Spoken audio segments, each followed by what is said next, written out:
Hi everyone! If you haven't seen the first episode in this series, make sure you're all caught up before watching this one. For those of you that are new here, I'm Becky. I was released from the hospital not too long ago and landed right in the middle of the whole school going into a prom frenzy. As soon as I walked out of that boring drudgery that was the hospital, I found myself being swept away by a typhoon of glitter, banners, and corsages. What made it worse was that I was late buying a dress, so all the gorgeous ones were already sold. Plus, I was still in charge of organizing the dance. Still, as I like to say, why just participate in something when you can rule over it yourself? And if someone had to be in charge, no one was better suited than me. Our teachers let us organize everything as they believed us properly mature for the task. Although, honestly, I just think they didn't want to bother. We made steady progress. Obviously. I wasn't going to let my own senior prom be a snooze fest. We got the freshmen to eagerly volunteer to decorate the hall. Oh, what sweet, tender little ducklings. And we even booked a DJ. Next on the itinerary was a special little surprise that, well, no one needed to know about just yet. Least of all, the adults. Even though my planning team and I were up to our ears with responsibilities, we were forced to still attend classes. Even the useless ones like history and literature. Ugh. Although I am rather grateful we had chemistry to look forward to. We were all quite eager for this particular lesson, which is why it's good the teacher never noticed. Otherwise, she would have had totally known that we were up to something. Who honestly gets excited about a chem lab? Anyway, for this particular lesson, she was giving us all a very explosive demonstration. Just like my dance moves at a bangin' party, hey! No, really though, she literally blew something up for the demo. And it was too perfect. She left the solution and the substance right on her desk. I couldn't resist such a perfect scenario falling into my lap, so I took it. I swear the teacher saw me, but as usual, she said nothing. What wasn't so perfect, however, was that Casey also attended chem class. My boyfriend, but he didn't even look my way. Ugh! I couldn't even get close to him. We were placed on different sides of the room, and after class he walked away too fast. I don't know what's gotten into that boy. But I didn't have long to dwell on my mix of hurt and fury, as the most important prom preparations began right after class. Most students usually went right home. Some were getting ready for club activities, but my friends and I stayed at school to people watch. What girl in her right mind wouldn't love a good judging session? Other people's makeup, fancy or, more often than not, stupid fashion choices. Who was hot and who was not. Basically a therapy sesh. But that day, I couldn't concentrate. I was trying to find Casey the whole time. So I asked some of the guys about him. Everyone was saying that they had just seen him, though they didn't know where he was. I swear, it felt less and less like I had a boyfriend and more like I was trying to freaking find Bigfoot. Everybody knows he exists, but they have no idea where he is. Finally, I just gave up and decided that we will see each other at the ball. And on top of that, Betty and Emily forced me to start changing. So, since I hadn't seen Casey for some time, why not surprise him with my new style? I like my rebel exterior, who wouldn't? But I can still be a drop-dead gorgeous woman from time to time. Honestly, I'm so sweet. I'm doing such a huge favor for Casey to receive such a nice surprise from me. If he hadn't noticed it already, he will after tonight. That his girlfriend isn't only cool and edgy, but also a beautiful and elegant young woman. Even his parents will have to admit how much of a catch I am. What a perfect plan. But first things first, I had to squeeze into my tight party dress. They only had a size down. And then there was the slight problem that I had no idea what to do with my hair or my makeup. And these dang heels. How in the hell was I expected to walk around in these torture devices all evening? Fortunately, I had my robust friends and my mother.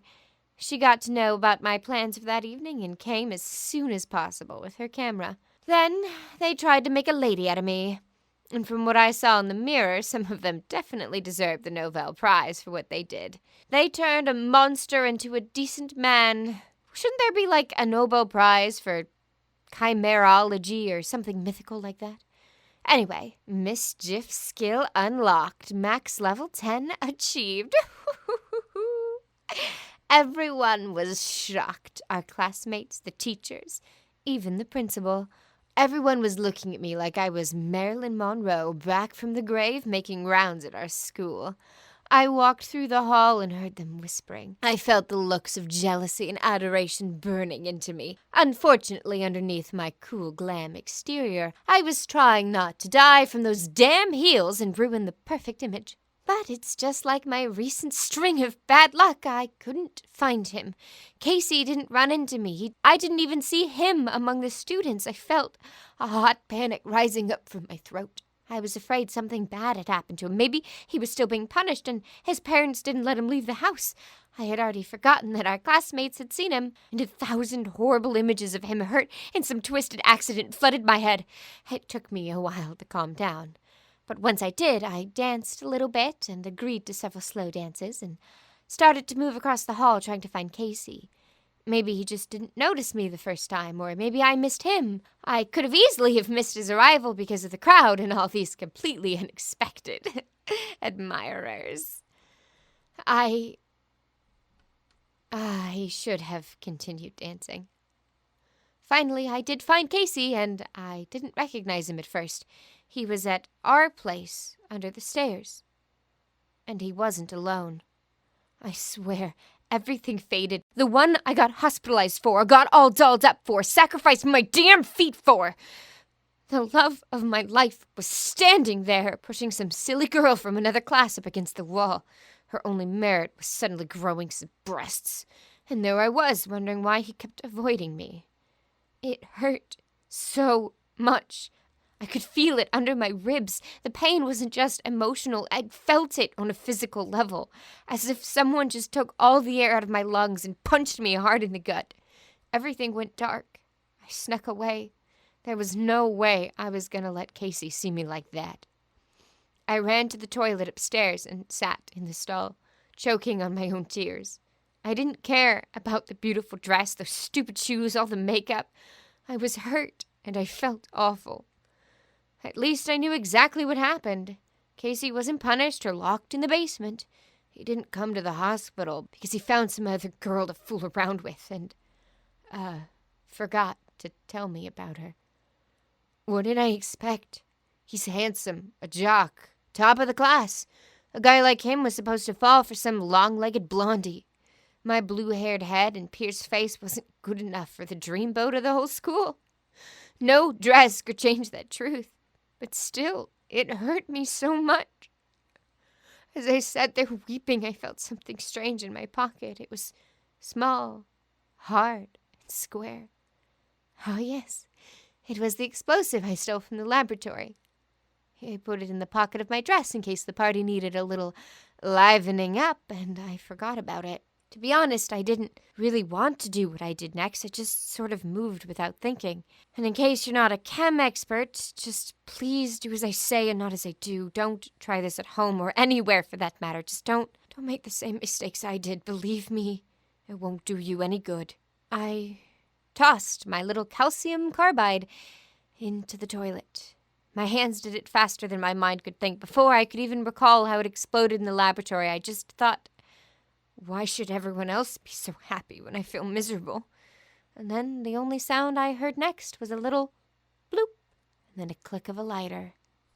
I barely knew what happened next. Maybe the toilet was not the best place for such explosions, or the carbide piece was a bit too big, but the sound of the explosion could be heard throughout the neighborhood. Pieces of porcelain flew everywhere, and I jumped behind a detached stall door. My jaw literally dropped when I saw the toilet fall through the floor right into the middle of the gymnasium. And, well, the toilet isn't connected to nothing, and all the gunk from the pipe went tumbling after. That time I did it. I really did something awful.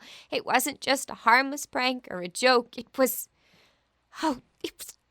crap! They're going to tear me apart! The thought went through my mind, and I started to run away, though I felt a bit dizzy and my ears were ringing after the explosion, but I didn't get far. Just in front of the door, our principal grabbed me. He was all covered in, well, you know what. The principal silently dragged me in the direction of his office. In my mind, I was going through all the ways that they could legally punish me. Scared for my life, I stopped at the idea of public execution, remembering that that's actually illegal nowadays. My parents were immediately called, as well as literally every emergency service, and yet no one at all said anything about the explosion. Everyone was interested only in whether I was alive and if I could still hear them and how many stupid fingers were they holding up. I was shocked, not because of the explosions, although I didn't feel super hot after that either, but because of such a weird response. I gave the school its own personal Armageddon in the middle of a prom, and they were interested just in my health? The hell? What was going on here? Sure, I knew my parents can forgive absolutely everything I've done, but the school principal, our teachers, they should have known who detonated the school toilet. I was the only one up there, and they should have punished me. Instead, they comforted me and gave me a soda and a lolly. My mother and teacher tried to convince me that Casey wasn't worth my suffering, and the principal even lied to the police. It was so weird. The highest level of weirdness was achieved, and it could only have gotten more bizarre if the principal held hands with the cops, grew some wings, and flew to a fairy island. So, yeah, obviously, I ruined the party. I saw Casey running away wearing only his shirt, and he was covered in the same stuff our principal was. But I don't think he was running into the arms of his new love, no.